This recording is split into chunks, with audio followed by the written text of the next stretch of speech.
सुप्रभात विद्यार्थियों। मैं doctor Saroj Meena, BSR government arts college Alwar, associate professor. आज हम वेणी संगार नाटक के प्रथम अंक का अध्ययन करने जा रहे हैं। इससे पूर्व हमने जो दो वीडियो बनाए थे उनमें वेणी संगार जो भट्ट नारायण जी के द्वारा लिखा गया नाटक है उसके विषय में एक सामान्य परिचय प्राप्त किया था कि इसमें नायक कौन है, कौन सा रस प्रधान है, इसकी कथा वस्तु क्या है, कौन से छंद अलंकार और भाषा शैली का इस नाटक के अंतर्गत कवि ने प्रयोग किया है। तो इस विषय में हमने एक सामान्य जानकारी थी वो हमारे दो वीडियो में हमने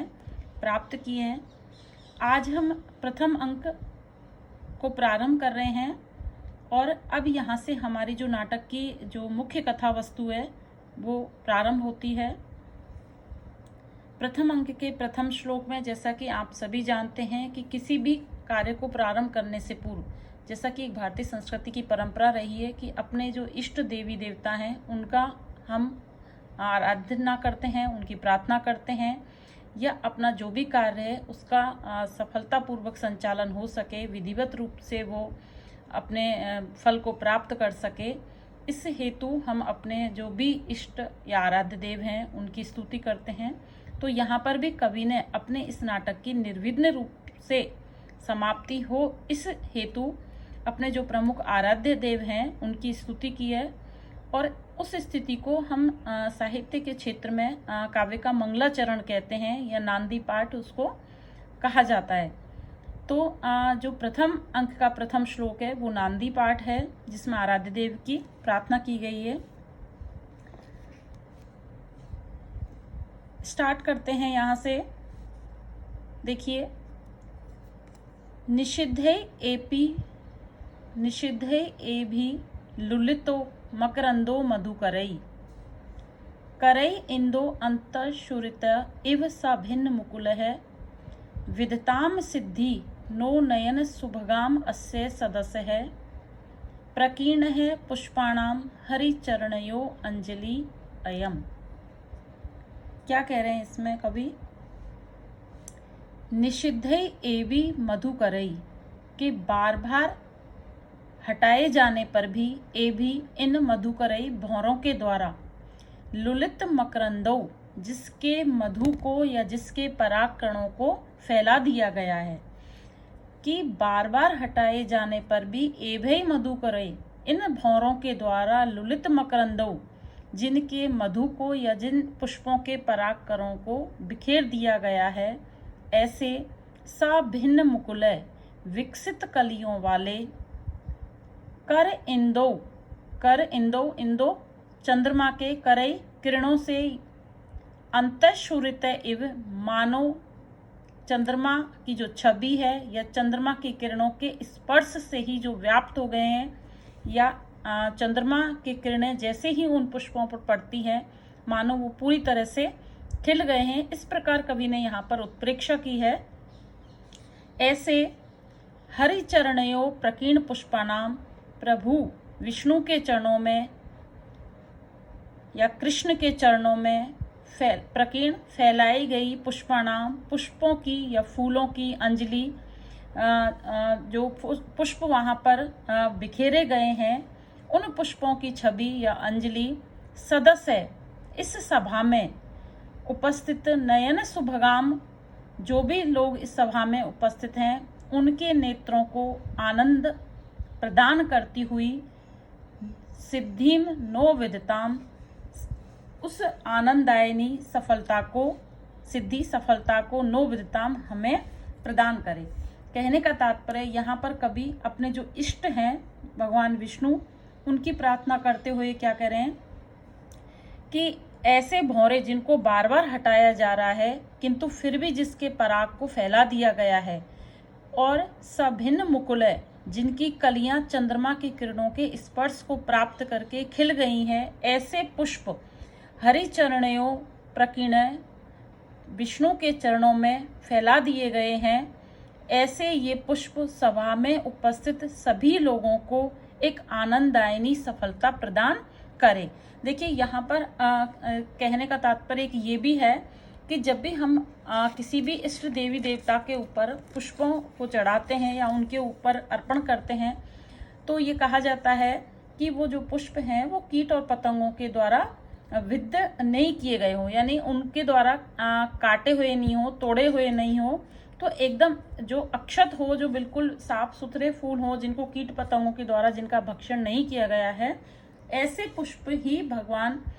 के ऊपर या किसी भी देवी देवता के ऊपर चढ़ाने योग्य होते हैं। तो इस कारण से भी यहाँ पर उन भौरों को बार बार हटाया जा रहा है, क्योंकि जो पुष्प हैं उनको प्रभु के चरणों पर अर्पण किया जाना है। दूसरा यहाँ पर, जैसा कि मैंने स्टार्ट में बताया है कि एक तरह से नांदी जो पाठ है उसका सूत्रधार किया गया है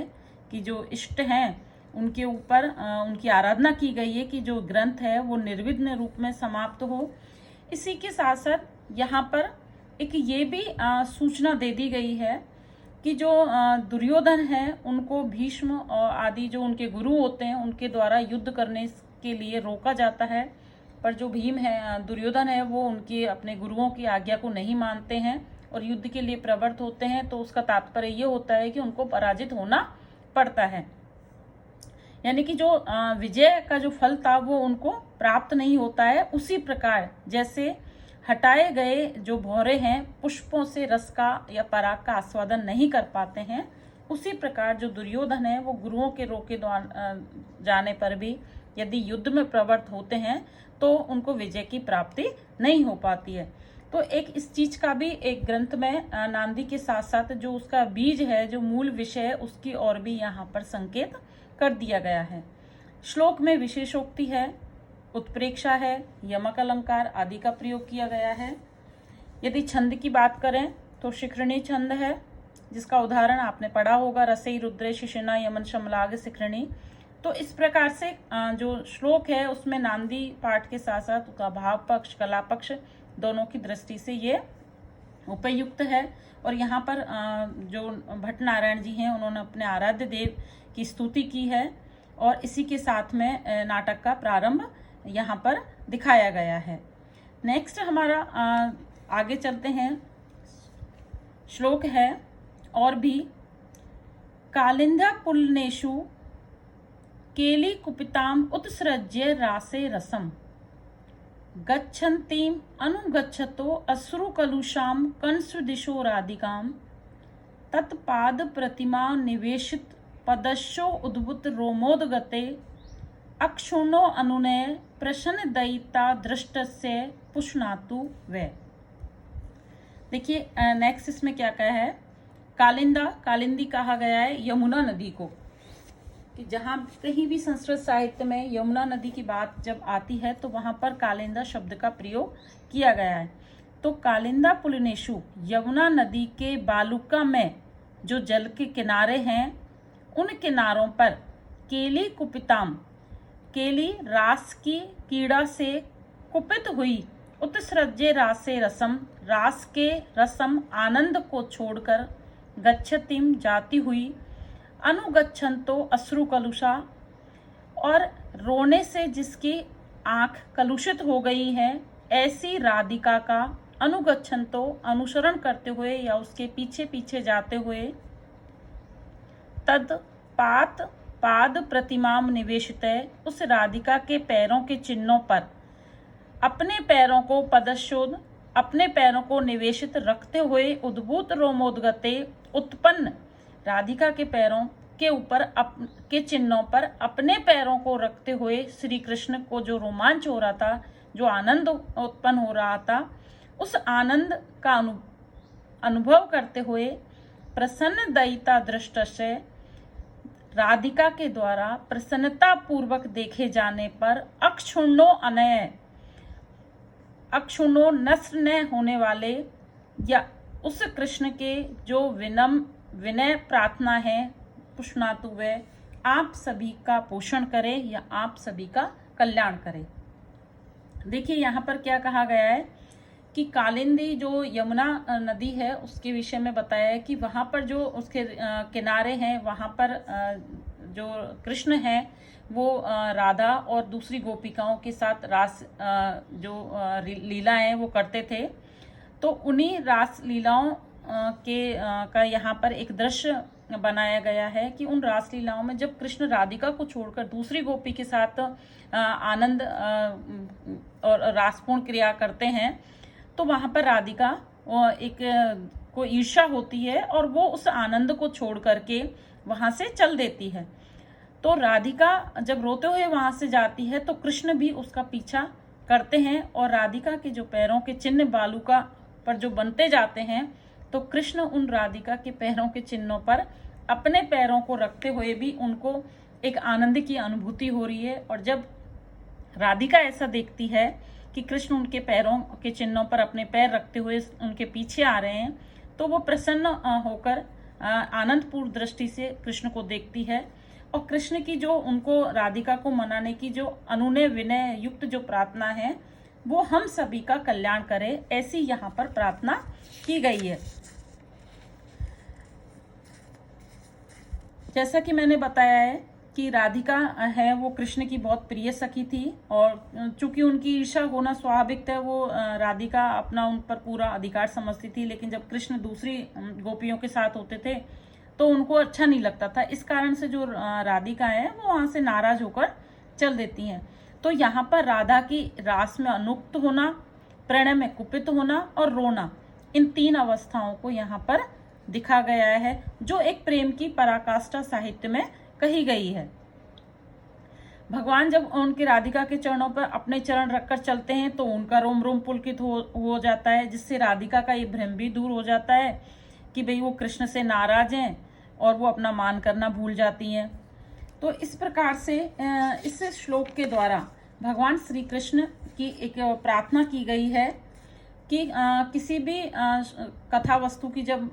को हम प्रारंभ करते हैं तो उससे पहले, जैसा कि मैंने बताया है, हम अपने इष्ट देवी देवता आदि की प्रार्थना करते हैं, तो वो भी यहाँ पर एक तरह से पूर्ति कर दी गई है। साथ ही साथ इस श्लोक में द्रौपदी का क्रोध, रोना, शत्रु विनाश से प्रसन्नता और उसके बाद भीम के द्वारा किया गया अखंडित जो अनुनय विनय है, वो भी एक तरह से यहाँ पर संकेत के रूप में दे दिया गया है। प्रेयस नामक यहाँ पर अलंकार है और जो छंद का नाम है वो सादुर्विकृतम छंद है, जिसका लक्षण और उदाहरण आपने पूर्व की क्लासों में पढ़े हैं। तो इस प्रकार से नाटक का जो प्रारंभ है वो एक मंगलाचरण के द्वारा कर दिया गया है। आगे के वीडियो में हम इसी क्रम में नाटक के विषय में उसका जो संदर्भ है उनके विषय में और जानकारी प्राप्त करेंगे। धन्यवाद।